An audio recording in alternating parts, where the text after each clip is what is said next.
कर्ण ने दुर्योधन से षड्यंत्र के विषय में क्या कहा? दोस्तों, कर्ण ने पूछा। मित्र, इस समय दुर्योधन ने कहा, मैंने तो सुना है कि मैं आपसे ना मिलूं तो आपके हृदय में अवश्य मिलूंगा। कर्ण ने कहा, तुमने ठीक ही सुना है मित्र, और ये भी सुन लो, मेरा हृदय तुम्हारे राज्य का वो भाग है जिसे तुम कभी हार नहीं सकते। दुर्योधन ने कहा, तुम हार जीत की बात क्यों कर रहे हो?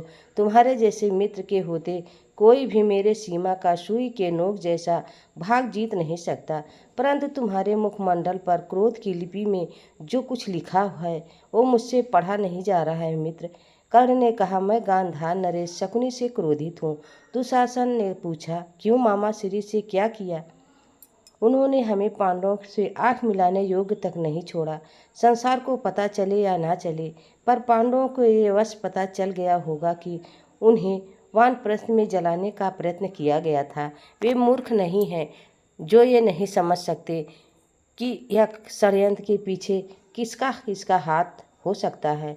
और दुख की बात तो ये है कि वे सामने से आघात करने के लिए हाँ नहीं कहेंगे, पर तुम उनके कहे में आकर कायरों जैसा कार्य करने पर हाँ कर दोगे। मित्र दुर्योधन, तुम महावीर हो, परम वीर हो, जे श्रेष्ठ गदाधर हो, परंतु तुम्हें अपनी भुजाओं का बल और अपने गदाधर से कहीं भरोसा है तुम्हें अपने मामा श्री के षड्यंत्रों पर। दुर्योधन ने कहा, जब तुम ये सब कहते हो तो यही सब कुछ ठीक लगता है, परंतु जब मामा श्री बोलना शुरू करते हैं तो लगता है जो कुछ वह कह रहे हैं उसके अतिरिक्त तो कुछ हो ही नहीं सकता, और मैं विवश हो जाता हूँ।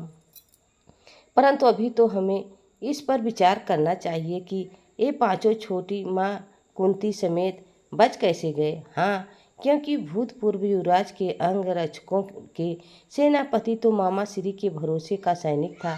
निष्ठा को अनिष्ठा से अलग करने वाली रेखा बहुत पतली होती है मित्र। बिक गया होगा वो युधिष्ठिर के हाथ। दुर्योधन ने कहा, नहीं मामा श्री, बिक जाने वाले के ऊपर भरोसा नहीं कर सकते।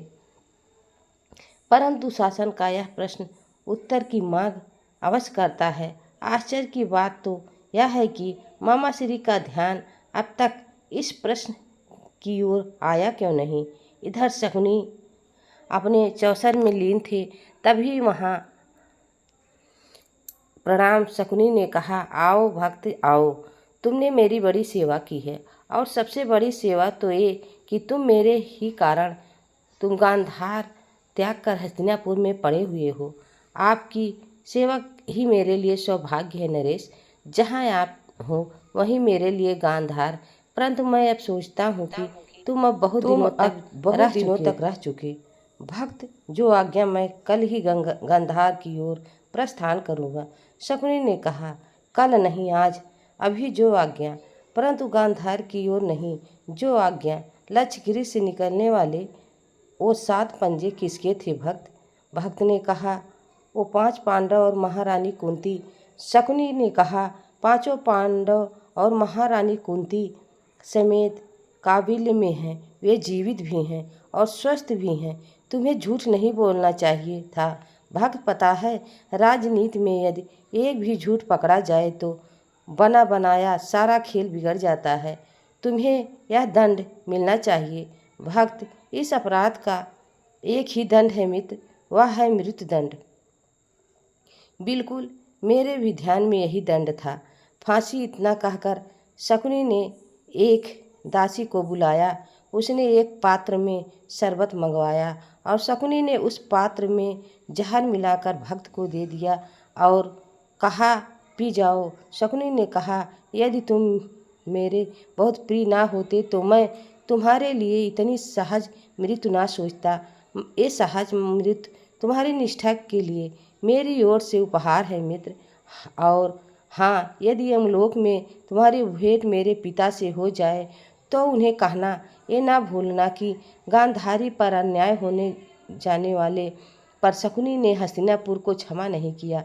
यमलोक की ओर प्रस्थान करो भक्त, जो आज्ञा गांधार नरेश। इतना कहकर वह विष को अपने मुंह में लगा लिया और उसको हंसते हंसते पी गया। कहने लगा, लेकिन मैंने कोई गलती नहीं किया। मैं क्यों किया अच्छा किया। किंतु दोस्तों, कर्ण के मृत्यु पर श्री कृष्ण क्यों रोने लगे? कर्ण और अर्जुन का युद्ध चरम सीमा पर था। कर्ण कभी अर्जुन को घायल कर देता, कभी अर्जुन कर्ण को।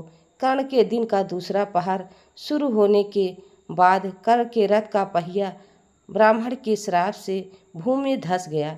तब महारथी कर्ण ने रथ को ऐसा झटक दिया, वन कानून सहित सारे चक्र पृथ्वी से 4 अंगुल ऊपर उठ गए।